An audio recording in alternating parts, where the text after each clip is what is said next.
խտում են։ Պարոն վարչապետ, Ռուսաստանի Դաշնության նախագահ Պուտինի հետ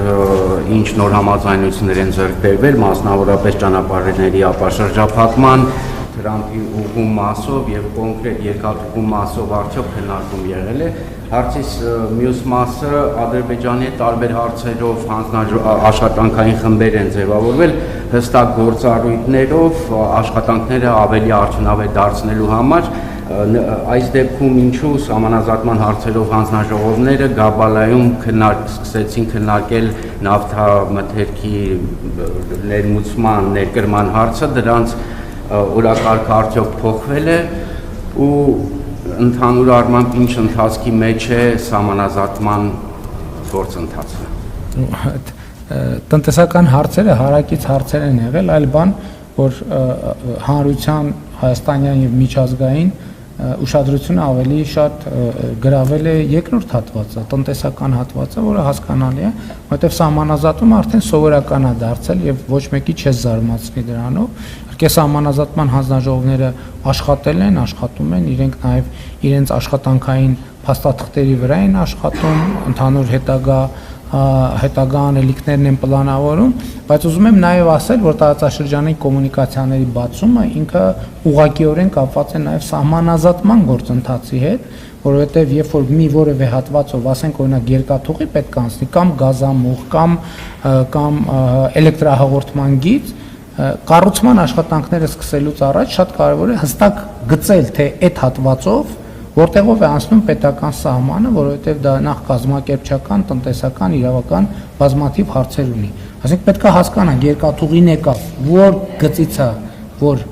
Հայաստանը արդեն երկաթուղին եւ որ գծից է, որ Ադրբեջանը, եւ որ գիծն է, որ նեյտրալ գոտի է, նույնը մնացած ենթակառուցվածքներին է վերաբերվում, բայց նաեւ փոխվարչապետերը հանդիպել են, նաեւ տնտեսական օրակարգ է առաջացել, քննարկում են տնտեսական օրակարգը, ինչը շատ լավ է, շատ պոզիտիվ է իմ կարծիքով եւ ես ողջունում եմ այդ ուղղությունը։ Ռուսաստանի Դաշնության նախագահի հետ մեր քննարկման օրակարգի հարցերին հնարավոր մենք մեր բացման խոսքում անդրադարձել ենք, նկատի ունեմ Ռուսաստանի նախագահը եւ քննարկման շրջանակը դա է եղել եւ մենք այո քննարկել ենք նաեւ ընդհանուր տարածաշրջանում տեղի ունեցող դրական փոփոխությունները, ինչ հնարավորություններ կստեղծեն նաև Հայաստան-Ռուսաստան հարաբերությունների համար, ԵԱՏՄ-ի համար եւ այլն եւ այդպես շարունակ եւ հիմա նաև ես ասացի իմ բացման խոսքում, եթե չեմ սխալվում դա հրապարակվել է, չէ՞ երևի, որ նաև մենք հիմա կարևոր ենք համարում, որ Տավուշի հատվածում միջև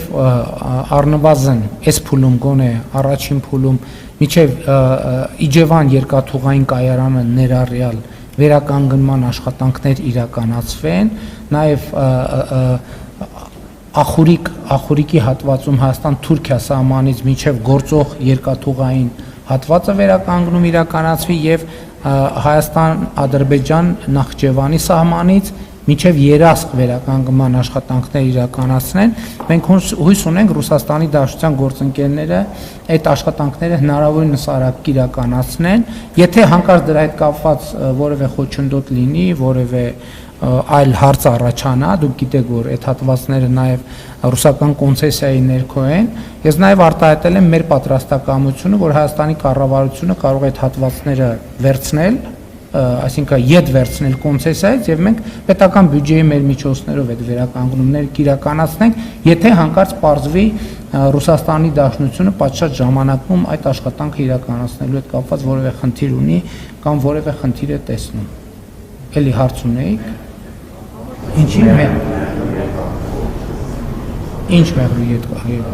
Հիմա ես նախորդ բրիֆինգին դրան անդրադարձել եմ։ Հիմա մենք ինչ տրիպ նախագիծը, հա, Միչայլոց, որ ուրա հասել, որ փուլինա հասել։ Հիմա մենք տրիպ նախագծի շրջանակն ենք ձևակերպում, ինչպես նախատեսված է Վաշինգտոնի հռչակագրով, այսինքն մենք հիմա փաստաթուղթ ենք երկկողմ ձևաչափով Հայաստան, Միացյալ Նահանգներ ձևաչափով փաստաթուղթ ենք, հուշագիր կամ ռազմավարական շրջանակը նկարագրող փաստաթուղթ ենք նախապատրաստում, որը երկու կողմերը պետք է ընդունեն որևէ ձևաչափով ու տենց որից հետո կսկսի արդեն հաջորդ քայլը։ Իմ կանխատեսումը շարունակում է մնալ նույնը, որ մենք գետնի վրա արդեն աշխատանքները կտեսնենք 2026 թվականի երկրորդ կեսին։ Եվ ենթադրում եմ, որ երկաթուղին կլինի առաջին նախագիծը, չնայած չեմ բացառում նաև, որ տնտեսական նպատակահարմարության եւ ներդրումային գրավչությունները որոշակիորեն ճշգրտվեն եւ կարող օրինակ պարզվի կամ գազամուղի նախագիծը կամ նավթամուղի նախագիծը ավելի վաղ է իրականացվում, քան նախատեսված է։ Բայց սա ոչ թե ես ակնարկում եմ, ոչ մի բան չեմ ակնարկում։ Ես նկատի ունեմ, որ շրջանակը կարող է դինամիկա ինքը process-ը եւ կարող է պարզվի, որ նավթամուղի կամ գազամուղի անհրաժեշտությունը ավելի առաջնային դիտվի ինչ որ հանգամանքների բերումով, քան երկաթուղու, բայց իմ կանխատեսմամբ երկաթուղի ավտոտրանսպորտային հաղորդակցություն, էլեկտրաէներգիա, գազ, նավթ այս շրջանակում կարող են որոշակի բաներ լինել, բայց այս պահի մեր ընկալմամբ երկաթուղին առաջնայինն է։ Եվ որը երկաթուղու առանձնահատկությունը ինչ է, որ երթուղին պարզ է, բոլորը գիտեն։ Որտեւ նախկինում այդ հատվածով գոյություն ունեցել երկաթուղի եւ այս առումով ամենամեծ հավանականությունը, որ մենք հետ երկաթուղից կսկսենք, ակնհայտ է։ Հիմա նաեւ մենք աշխատում ենք նաեւ սահմանային, մաքսային եւ այլ ենթակառուցվածքների ժամանակակից եւ գերժամանակակից տեխնիկայի ձեռքբերման վրա, որը ինչպես ասել եմ, մենք կներդնենք ոչ միայն Հայաստան-Ադրբեջան, այլև Հայաստան-Վրաստան, Հայաստան-Թուրքիա, Հայաստան-Իրան սահմաններին։ Շնորհակալ եմ։